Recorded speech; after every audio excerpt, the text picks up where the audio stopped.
नमस्कार, स्वागत है आपका अपना उत्तराखंड में। मैं हूं आपके साथ माविया खान। बुलेटिन की शुरुआत करेंगे इस वक्त की अहम खबर के साथ। देहरादून से आपको इस वक्त की अहम खबर बता रहे हैं, जहां उत्तराखंड खटीमा बनबसा सड़क राष्ट्रीय राजमार्ग घोषित हो गई है। मुख्यमंत्री त्रिवेंद्र सिंह रावत ने पीएम मोदी और केंद्रीय मंत्री नितिन गडकरी का धन्यवाद जताया। राष्ट्रीय राजमार्ग संख्या 9 को नेपाल से जोड़ने के लिए 4 किलोमीटर राजमार्ग घोषित किया गया है सड़क को। इस मार्ग के निर्माण से भारत नेपाल के बीच नया व्यापारिक जोन भी बनेगा। दोनों देशों के बीच व्यापार और सांस्कृतिक क्षेत्रों में आशातीत वृद्धि होगी। इस मार्ग का निर्माण कार्य NHAI के जरिए किया जाएगा। तो NHAI के जरिए इसका निर्माण किया जाएगा और राष्ट्रीय राजमार्ग घोषित कर दिया गया है। दोनों देशों के बीच, नेपाल और भारत के बीच कहीं ना कहीं जो व्यापार है उसमें भी बढ़ोतरी देखने को मिलेगी। इसके अलावा सांस्कृतिक क्षेत्रों में भी वृद्धि होगी सड़क के बन जाने की वजह से। इस मार्ग का निर्माण कार्य NHAI के जरिए किया जाएगा। तो खटीमा बनबसा के मध्य सड़क बनेगी 4 लेन। इसको लेकर मुख्यमंत्री त्रिवेंद्र सिंह रावत ने प्रधानमंत्री नरेंद्र मोदी का धन्यवाद जताया है। इसके अलावा केंद्रीय मंत्री नितिन गडकरी का भी धन्यवाद किया है मुख्यमंत्री ने। तो अहम खबर आपको दे रहे हैं, खटीमा से बनबसा के बीच सड़क अब राष्ट्रीय राजमार्ग घोषित कर दी गई है। नेपाल से जोड़ेगी ये सड़क भारत को। राष्ट्रीय राजमार्ग संख्या 9 को नेपाल से जोड़ने के लिए ये सड़क बहुत महत्वपूर्ण होगी। इस मार्ग के निर्माण से भारत और नेपाल के बीच नया व्यापारिक जोन भी बनेगा।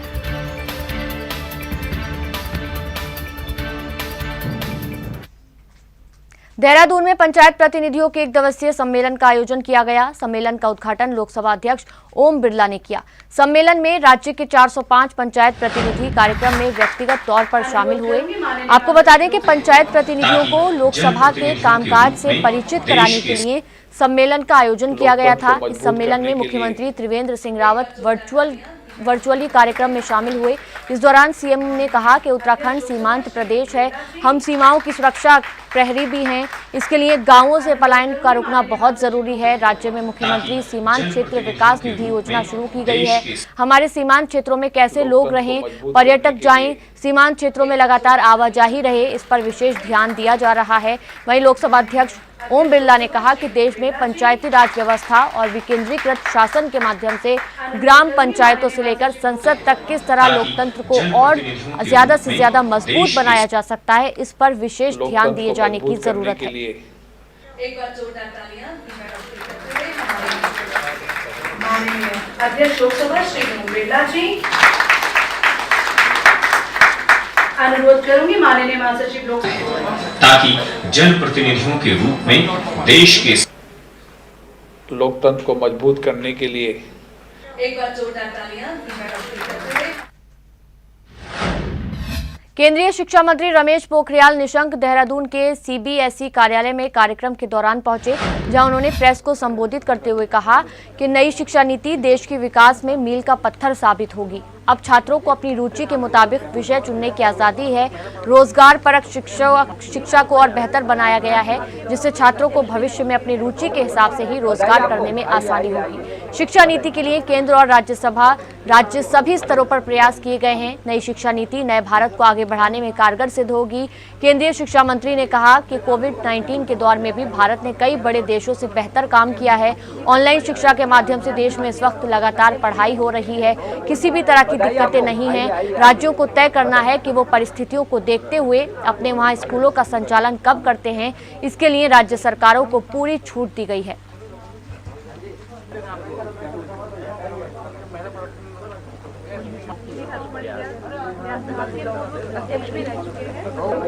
बधाई आपको। आइए बधाई।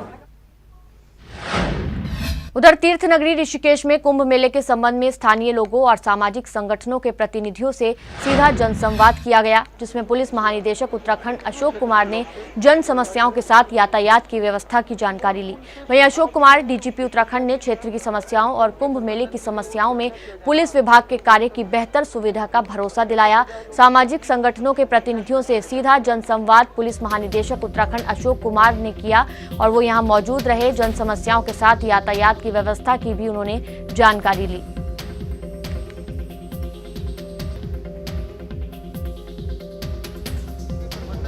क्या क्या किया जाना आवश्यक है, वो सब काफी अच्छे सुझाव तो जन समस्याओं के साथ यातायात की व्यवस्था को लेकर भी जानकारी साझा की गई। सामाजिक संगठनों के प्रतिनिधियों से सीधा जनसंवाद किया अशोक कुमार ने। देहरादून से आपको अहम खबर बता दें, जहां भंडारी बाग में आरओबी के निर्माण के लिए 44 करोड़ 58 लाख की स्वीकृति हो गई है। मुख्यमंत्री ने पहली किश्त के रूप में 4 करोड़ 50 लाख जारी करने की मंजूरी दे दी है। रेलवे विभाग से धनराशि आते ही ये राशि लागत में समायोजित हो जाएगी। आरओबी के निर्माण की जिम्मेदारी ईपीआईएल को दी गई है। इसका कार्य 2 साल में पूरा करने का लक्ष्य रखा गया है। जीएमएस रोड और सहारनपुर रोड जाने वाले लोगों को जाम से मुक्ति मिलेगी। तो बड़ी राशि स्वीकृत की गई है। 4 करोड़ 50 लाख रुपए को मंजूरी दी गई है। पहली किश्त के रूप में इतना पैसा जारी किया जाएगा। रेलवे विभाग से धनराशि आते ही लागत में समायोजित हो जाएगी। आरओबी के निर्माण की जिम्मेदारी ईपीआईएल ने ली है। तो कहीं ना कहीं अब निर्माण के चलते जो आसानियां हैं वो लोगों को होती हुई दिखाई देंगी और इसका कार्य 2 साल में पूरा करने का लक्ष्य रखा गया है और इसकी जिम्मेदारी ईपीआईएल ने ली है। वही इसको बनाएगा। जीएमएस रोड और सहारनपुर रोड जाने वाले लोगों को अब जाम से कहीं ना कहीं छुटकारा मिलता हुआ दिखाई दे रहा है। 44 करोड़ 58 लाख की स्वीकृति की गई है आरओबी के निर्माण के लिए। भंडारी बाग में आरओबी के निर्माण के लिए ये पैसा स्वीकृत किया गया है। खुद मुख्यमंत्री की ओर से स्वीकृति दी गई है और पहली किस्त के रूप में 4 करोड़ 50 लाख रुपया जारी किया जाएगा। तो रेलवे विभाग से धनराशि को आते ही ये राशि लागत में समायोजित हो जाएगी।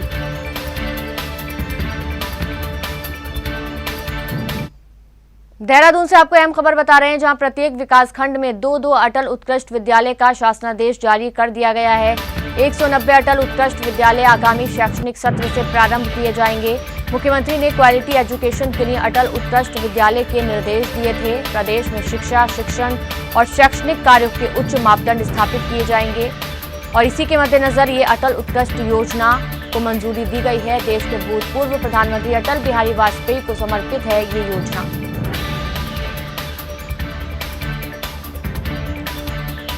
तो मुख्यमंत्री ने क्वालिटी एजुकेशन के लिए निर्देश दिए थे और अब इस अहम योजना की शुरुआत होने जा रही है। उत्तराखंड के पूर्व मुख्यमंत्री और कांग्रेस के राष्ट्रीय महासचिव हरीश रावत ने उत्तराखंड प्रदेश समेत देश के नौजवानों से अपील करते हुए आह्वान किया है कि वो कृषि बिल के 3 काले कानूनों के खिलाफ देश के किसानों के साथ खड़े हो जाएं, जिससे अन्नदाता के साथ साथ देश को बचाया जा सके।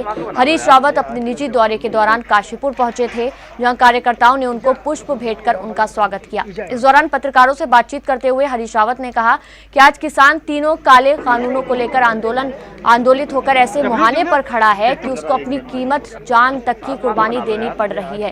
लिहाजा देशवासियों को उनके साथ आकर इसको जन आंदोलन बनाने की जरूरत है।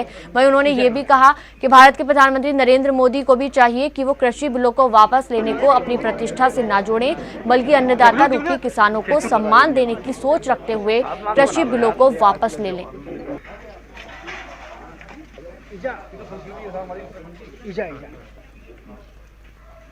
परेशान होकर आज एक ऐसे मुकाम पर खड़ा है जहां उसकी जिंदगी के लिए खतरा है, मगर उसके बावजूद वो पूरी शांति बनाए हुए सद्भाव के वातावरण में केवल एक अपेक्षा कर रहा है कि 3 कानून जो उसके ऊपर थोपे गए हैं सरकार उनको वापस ले ले। कृषि कानूनों के खिलाफ चल रहे आंदोलन को समर्थन देने के लिए हरिद्वार से भी किसानों के कई जत्थे दिल्ली के लिए रवाना हो गए। किसानों का कहना है कि 3 कृषि कानूनों को रद्द किए जाने तक आंदोलन को लगातार चलाया जाएगा। 26 जनवरी को दिल्ली में ट्रैक्टर मार्च किया जाएगा, जिसके चलते वो दिल्ली कूच कर रहे हैं।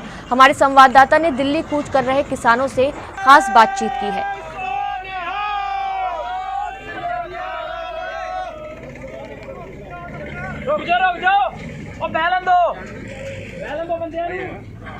कृषि कानून के खिलाफ चलाए जा रहे आंदोलन में उत्तराखंड से भी किसान अब दिल्ली कूच कर रहे हैं। हम यहाँ मौजूद हैं और लक्सर में ये किसान हैं जो ट्रैक्टर ट्रॉलियों से आज दिल्ली कूच करने के लिए तैयार हैं। अब इनसे बात करेंगे।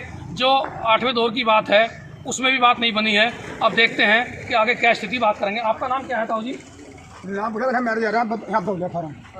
अच्छा जी, आपका नाम क्या है? नाम बलदेव सिंह। बलदेव सिंह। जिस तरह से ये आंदोलन चल रहा है किसानों का, उसे लेकर के उत्तराखंड से भी किसान जा रहे हैं, कितनी तादाद में जाएंगे? रात बहुत तगड़ी है, कोई हिसाब किताब नहीं है, कोई हिसाब किताब कोई गिनती नहीं है कितनी। हाँ। अच्छा, और भी किसान हैं मुझे। आपका नाम क्या है? मेरा नाम जरनैल सिंह है। जरनैल सिंह, आप युवा किसान हैं और अभी जो हालात बने हुए हैं फिलहाल तनावपूर्ण स्थिति है, यानी कि मुझे नहीं लगता कि जल्दी बात बन जाएगी।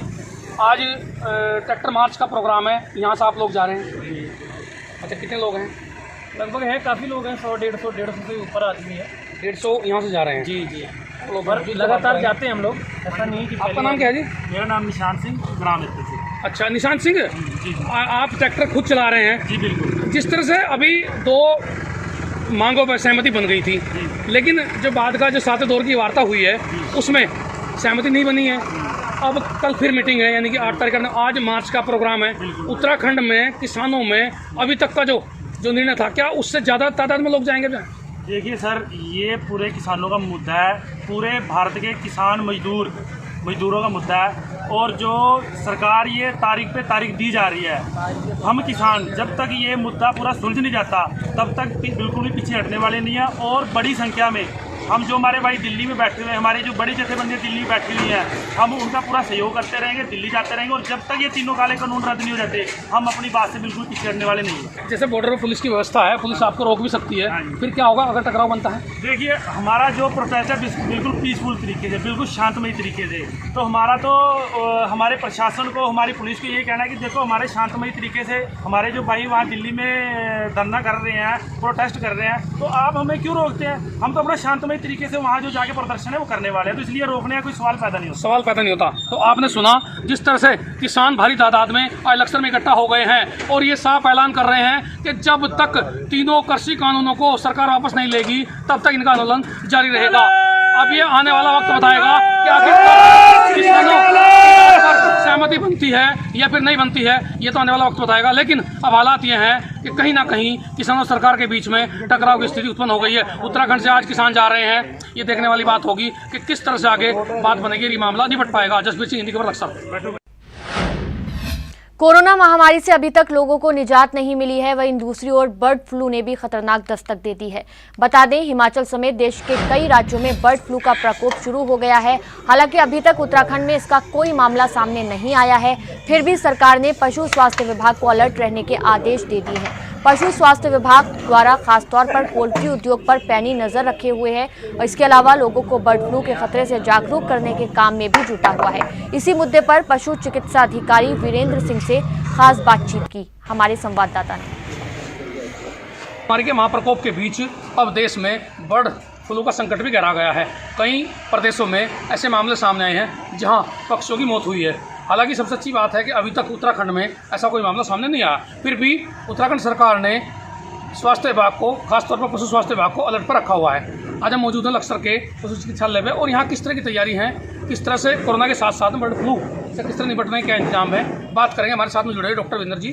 वीरेंद्र जी, जिस तरह से अब कोरोना की जो गाइडलाइन है उसे आप फॉलो कर रहे हैं लगातार, और खासकर पशुओं का भी एक पूरा पशुपालक क्षेत्र कहा जाता है, इसमें पक्षियों की भी स्थिति है, तो क्या बर्ड फ्लू को लेकर क्या तैयारी, किस तरह से क्या कर रहे हैं अभी?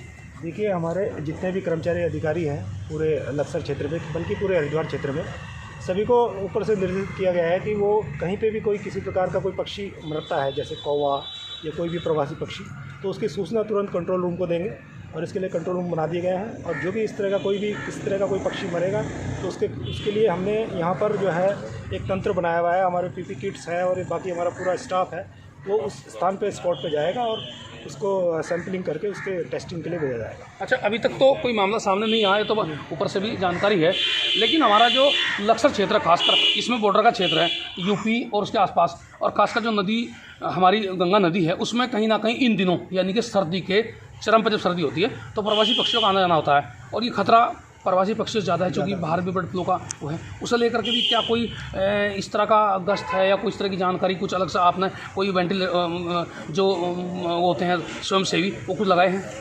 जी, इसमें अभी तक तो विभाग ही लगाया, लेकिन वन विभाग भी इसमें काफ़ी कार्य करता है, क्योंकि इस प्रकार के प्रवासी पक्षियों की देखरेख के लिए वन विभाग को ही निर्देशित किया गया है ऊपर से, तो हम लोग भी लगे हैं उनके साथ, और यदि हमें कोई ऐसी सूचना मिलेगी तो हम जरूर इसको संज्ञान में लाके इस पर कुछ ना कुछ कार्रवाई करेंगे।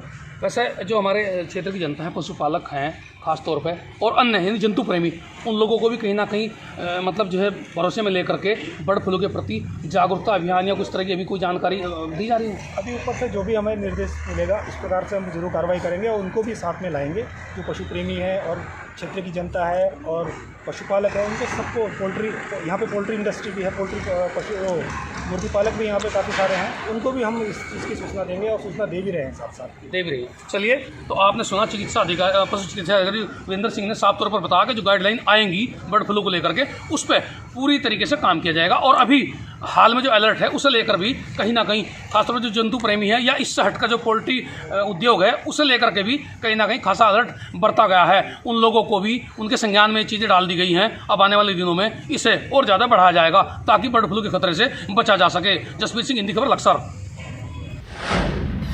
उत्तराखंड में भी कोरोना वैक्सीन का ड्राई रन किया गया। हरिद्वार के लक्सर सीएचसी पर एसडीएम पूरन सिंह राणा और सीएचसी प्रभारी अनिल वर्मा के सुपरविजन में सरकार की गाइडलाइन के मुताबिक वैक्सीन का ड्राई रन किया गया। यहाँ प्रथम चरण में 25 लोगों को डमी कोरोना वैक्सीन दी गई। हिंदी खबर की टीम ने ग्राउंड जीरो पर इसका जायजा लिया है। 30 मिनट के लिए ऑब्जर्व करना है। यहाँ पे टेबल का बीपी पल्स सब चेक होगा। कोई समस्या आएगी तो उसकी साइनिंग करा लेकिन इस टाइम में तो साफ साफ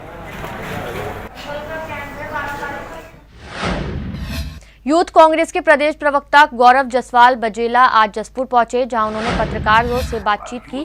गौरव जसवाल बजेला ने कहा कि बीजेपी सरकार में बेरोजगारों को नौकरी नहीं मिली, किसान अपनी मांगों को लेकर सड़कों पर आंदोलन कर रहे हैं, किसान कर्ज में डूबकर आत्महत्या कर रहा है, उनके ऋण माफ नहीं हुए हैं। देश में अच्छे दिन आने की बात कही थी, बुरे दिन आ गए, लोग परेशान हैं। इसके साथ ही उन्होंने यूथ कांग्रेसियों से घर घर जाकर बीजेपी की विफलताओं को बताने और अपने बूथों को मजबूत करने की भी बात कही। उसी सभा में बैठे कक्षा 8 पढ़ावा देखिए मेरा खास दिमाग कक्षा 8 पढ़ावा है तो वो तो ठीक है, लेकिन बंशीधर बदलता का बयान है वो अभी होगा। यूथ कांग्रेस का प्रदेश प्रवक्ता हर जगह ऐसे कार्यकर्ता। बांसपुर के सरकारी अस्पताल में भी कोरोना वैक्सीन को लगाने और सतर्कता बरतने के लिए मॉक ड्रिल का आयोजन किया गया। इस दौरान कई लोगों को कोरोना वैक्सीन लगाकर अभ्यास किया गया। आपको बता दें कि केंद्र और प्रदेश सरकार के निर्देश पर स्वास्थ्य विभाग कोरोना से निपटने के लिए पूरी तरह सतर्क दिखाई दे रहा है, जिसके चलते भारत में कोरोना वैक्सीन के आने के बाद कोरोना वैक्सीन को लगाने का अभ्यास शुरू कर दिया गया है। ट्रायल के दौरान सीएमएस डॉक्टर पंकज माथुर ने बताया कि कोरोना वैक्सीन को लगाने के पहले चरण में स्वास्थ्य विभाग के कर्मचारियों को लिया गया है। उन्होंने ये भी बताया कि कोरोना वैक्सीन को लगवाने से पहले रजिस्ट्रेशन की प्रक्रिया को पूरा किया जाना बेहद जरूरी है। साथ ही उन्होंने कहा कि कोरोना वैक्सीन को लेकर लोगों के मन में डर बना हुआ है, जो केवल महज अफवाह है।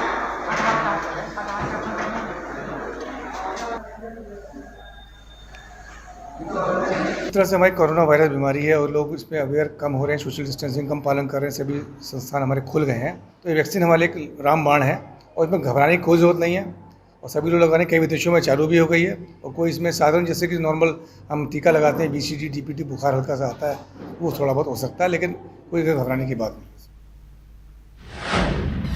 देहरादून से आपको अहम खबर बता रहे हैं, जहां उत्तराखंड में 269 नए कोरोना संक्रमित मरीजों की पुष्टि हुई है और देहरादून से भी लगातार मामले सामने आ रहे हैं।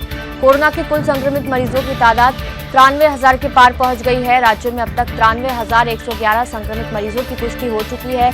उत्तराखंड में आज 390 कोरोना संक्रमित मरीज स्वस्थ भी हुए हैं। राज्य में अब तक 87,127 संक्रमित मरीज स्वस्थ हो चुके हैं। 93% से ज्यादा कोरोना संक्रमित मरीज स्वस्थ हो चुके हैं। उत्तराखंड में फिलहाल कोरोना के कुल 3,189 एक्टिव केस हैं। राज्य में आज 7 संक्रमित मरीजों की कोरोना के चलते मौत हो गई है। उत्तराखंड में अब तक 1,562 संक्रमित मरीजों की मौत हो चुकी है। तो लगातार फिलहाल जो आंकड़ा है वो सामने आता ही जा रहा है। कोई भी ऐसा दिन नहीं जाता जिस दिन एक भी कोरोना का मरीज सामने ना आए। अब तक 87,127 लोग कोरोना को मात दे चुके हैं, जो कि एक अच्छी खबर है कि बड़ी तादाद में जो ठीक होने वाले लोग हैं उनकी तादाद भी दिखाई दे रही है। 93% से ज्यादा कोरोना मरीज अब तक कोरोना को मात दे चुके हैं। और राज्य में कोरोना के अगर एक्टिव केसों की बात की जाए तो कुल 3,179 ही एक्टिव केस हैं। और राज्य में 7 कोरोना संक्रमित मरीजों की मौत पिछले 24 घंटे के दौरान हो चुकी है। और इसी के साथ 269 नए कोरोना संक्रमित मरीजों की पुष्टि भी हुई है। हजारों की तादाद में अब तक लोग कोरोना के चलते अपनी जान गंवा चुके हैं और कुल संक्रमितों का आंकड़ा 93,000 के पार पहुंच गया है। देवभूमि में कोरोना लगातार पैर पसार रहा है।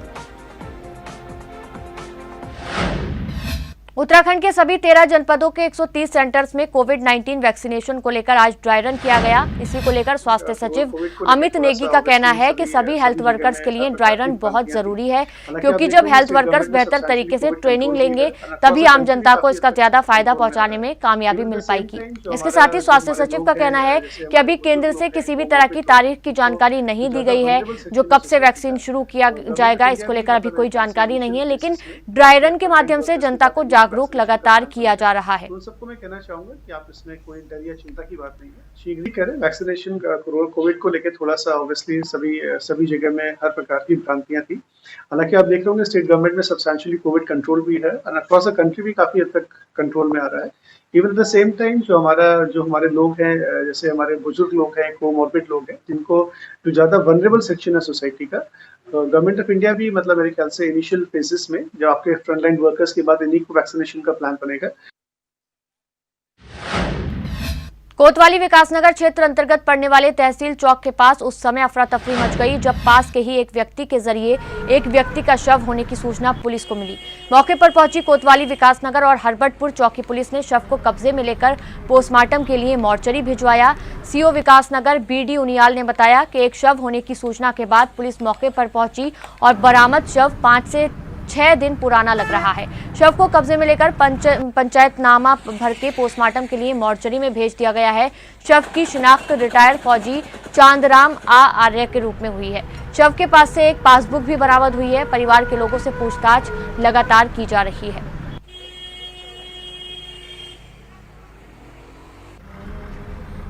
तो जैसे ही इलाके में शव मिला है उसके बाद से ही पुलिस छानबीन में लगी हुई है। परिवार वालों से भी जानकारी हासिल करने की कोशिश की जा रही है कि आखिर क्या कुछ वजह रही है, क्या ये हत्या है या आत्महत्या है। इसको लेकर अभी खुलासा होना बाकी है। शव को कब्जे में लेकर पोस्टमार्टम के लिए भिजवा दिया गया। उत्तराखंड से आपको अहम खबर बता रहे हैं, जहां मसूरी देहरादून मार्ग ITBP गेट के पास बड़ा हादसा हुआ है। 2 गाड़ियों में जबरदस्त टक्कर हो गई है, जिसमें 2 लोग गंभीर रूप से घायल बताए जा रहे हैं। दोनों को 108 एम्बुलेंस के माध्यम से मसूरी सिविल अस्पताल भेजा गया है। घटना की जानकारी मिलते ही मौके पर पुलिस पहुंची और फायर सर्विस भी पहुंची और राहत बचाव के कार्य में जुट गई है।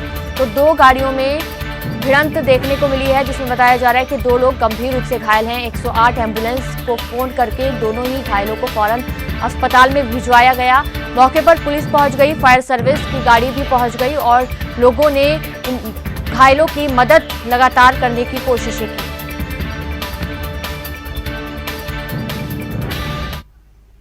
और इसी के साथ इस बुलेटिन में फिलहाल इतना ही, लेकिन हिंदी खबर पर खबरों का सिलसिला लगातार जारी है। नमस्कार।